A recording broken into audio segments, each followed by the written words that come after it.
Hi, I'm Joanna Golub, Nutrition Editor at Runner's World Magazine, and welcome to Quick Bites Kitchen Edition.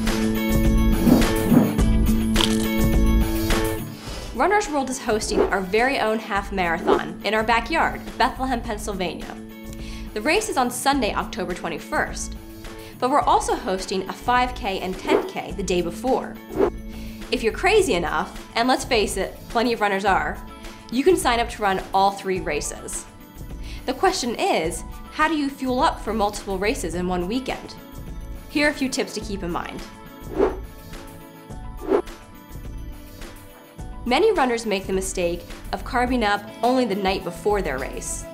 But in order to really load your muscles with as much glycogen as possible, you need to start eating more carbohydrate about 2 or 3 days before your race.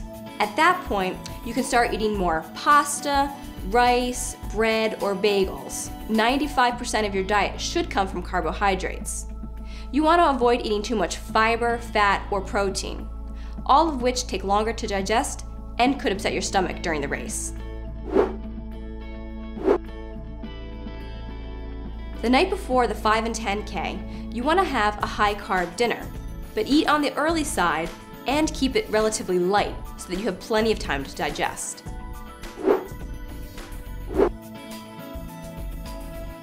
Sit down to a high-carb meal at least 3 hours before the start.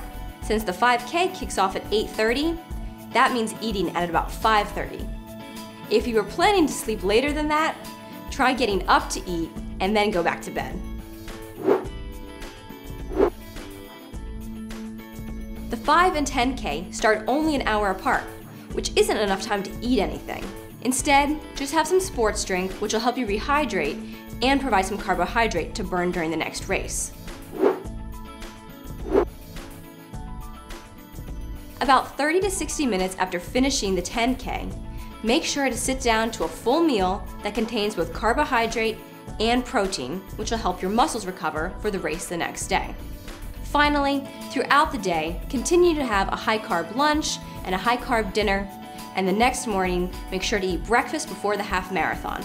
Keep these tips in mind, and you'll have plenty of energy on board to power you through a great race weekend.